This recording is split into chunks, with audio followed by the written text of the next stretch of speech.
Our next presenter is Kathy Francisco. She's a graduate student in the Department of Kinesiology, and today she'll be talking to us about how to make research meaningful when revising the 3 Wins fitness program for Chico State.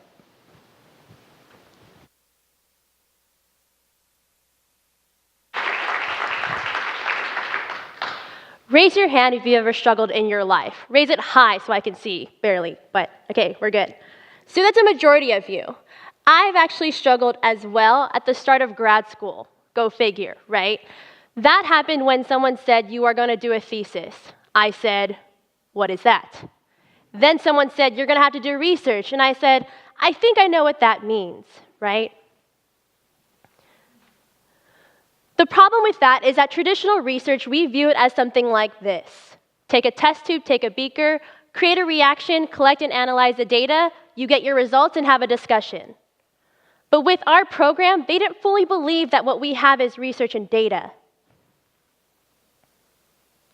We all know that exercise is good, yes? For the most part, we do, right? Yet, in 2015, 80% of Americans did not meet CDC's recommended guidelines for physical activity. All that is 150 minutes of moderate intensity exercise or 75 minutes of vigorous intensity aerobic activity, supplemented that with 2 or more days of muscle strengthening activity. As a kinesiology student, I know exercise. I'm aware of what occurs with the body and what it does to our muscles. Now, am I supposed to just preach about that? Or should I take it out to the streets where it matters the most and use my expertise? In 2010, Surgeon General Regina Benjamin mentioned that neighborhoods and communities must come together to create healthier environments, as well as improve the safety of our neighborhoods. That way we can implement outdoor physical activity, similar to what we do with 3 Wins Fitness. So why 3 Wins again? We have the students, the participants, and the community. As the previous speaker has mentioned, our program is in over 10 communities. We service over 300 participants, and we also have around 150 students. Shout out to the ones in the crowd. You guys are awesome. But isn't that really the data, our program? The community out there exercising. We already know exercise is good. What more do you want us to prove? The participants getting healthier. Our program exceeds CDC's guidelines. Shouldn't that say that, yes, they should be improving their health? And then our students, they're applying their career-related education into the field. That is what I believe is data. Yet we still have trouble with community partners buying into our program. So let's take it back a notch. I still don't know what research is at this point, not right now physically, but research is currently defined as the increase of knowledge with creative work in humans, culture, and the society. Now, while with my thesis, I can't show you what I did through test tubes and beakers, but what I can tell you is that what I did with Cal State Chico is research. Chico is about 450 miles away from where you're sitting, up north, way across California. The population includes about 88,000 people, and they're predominantly of white or Hispanic Latino descent. My next step for this, after gathering the information, was to go ahead and talk to the students who were interested in the program. But for me, I'm huge on student development, and I wanted to get to know them first. So what I did is I had a Skype meeting with them, interviewing them, getting to know them, because they wanted to be a part of our program. They all said the same thing. I don't know what's next. I don't have a sense of direction. I'm doing this because I'm hoping this will help me find a purpose. So if we're going to talk about research again, and we're going to say that I'm going to increase the knowledge of humans, then let's talk about student development. Our students, they develop within our program as leaders. What they do is all hands-on experience. They are running the show. They're out there in the program getting that career-related experience. What I did as part of my methods is I set up 3 on-site trainings to ensure that the students were developing within my program. The first one was an introductory training, explaining the program history, different roles and responsibilities that our program has, exercise prescription, because that is also backed by previous research, how to market the program, and also additional student recruitment. My second training involved exercise. We taught the students how to exercise properly so they can relay that information back to the community, as well as how to provide modifications, such as progressions and regressions, how to do proper cueing, maybe common mistakes that they might see out in the community. But one of the things that I actually emphasized most on was culture. And that is because I'm big on cultural competency with our participants, which is also our second win. I believe that it's not appropriate to approach every individual the same, because when you're working in a diverse community, you must be knowledgeable of how to interact with that person, especially with their culture. So to track student development within my program, I had actually created a pre and post behavior questionnaire, asking questions such as, how much career-related experience do you have? Are you comfortable with public speaking? How much exercise knowledge do you have? Little things like that actually mean a lot to me. Most of them said that they have minimal career-related experience because up in Chico, it's a very small town, so opportunity is scarce. Also, that they're not really comfortable with public speaking. My next one was society. What I actually created as a result of my thesis was a society of student leaders who are in the community improving community health. And that is also our third win. I'm now proud to say that Chico's actually started their 3 Wins Fitness program this past February. They service the community as well as students, faculty, and staff of their campus. I decided to have this as a program location because Chico's actually a very small college town, and having the university as a central hub was definitely my way to market the program. We have community members out there who have never exercised before. Now they feel a sense of belonging. I received participant feedback saying that, wow, I never thought I was doing a squat wrong. Wow, a push-up, I never realized how hard that was. Now, I might not have collected the results of my post questionnaires yet, but I'd like to turn your attention to the screen and hear a few testimonies of my current students. My experience with 3 Wins has been amazing. I can honestly say this program has changed my life for the better. I broke out of my shell and I will never turn back. 4 months ago, I had no idea what 3 Wins was.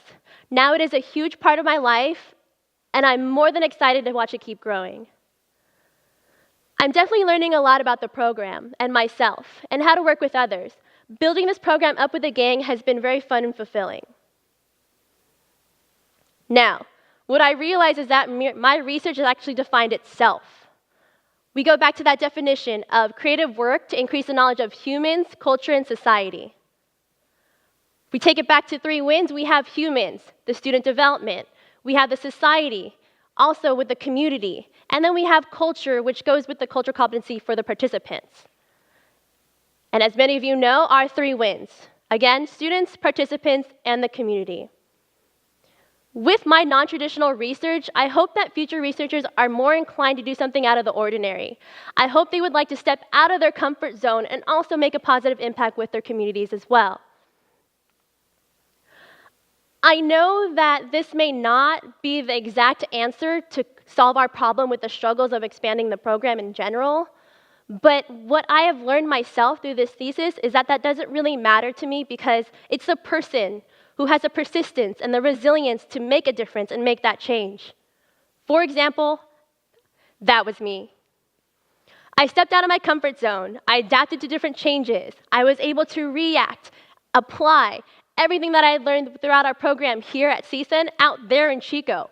I didn't even know where Chico was before this. But what I've learned about myself is incomparable to any other thesis that I have heard from other students. I learned that I'm able to be more confident when I talk about the program. I implemented and expanded a free exercise program across California by training kinesiology students just like me. By the way, I also redefined research, because if that's not creative work, I really don't know what it is. Thank you.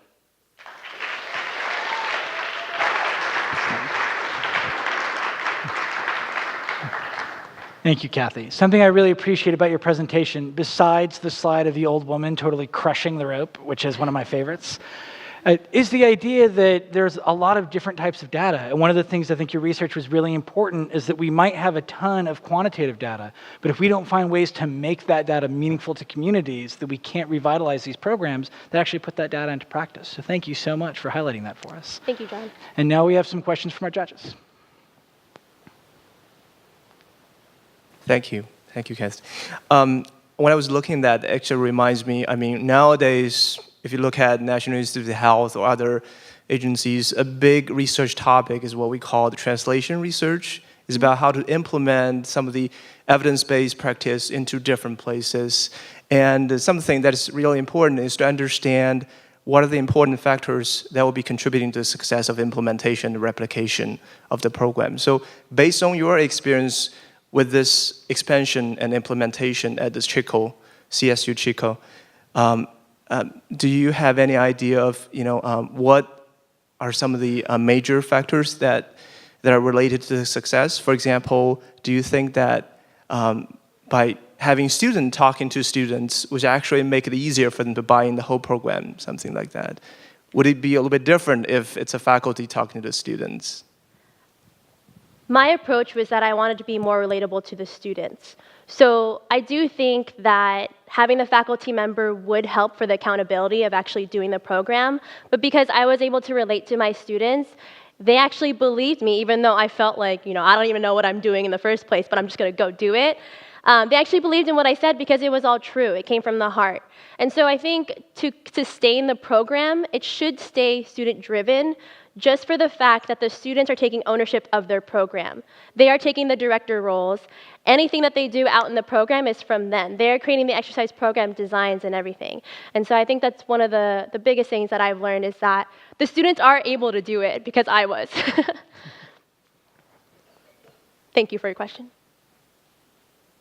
So this may be a little bit off of where your research was, but I'm wondering, since this is a student-driven program, how the transition from one cohort of student leaders is planned for. Are you referring to successors of different directors in the role? Yes, exactly. Yes, so our third training is actually sustainability training, where we discuss how to find a future successor.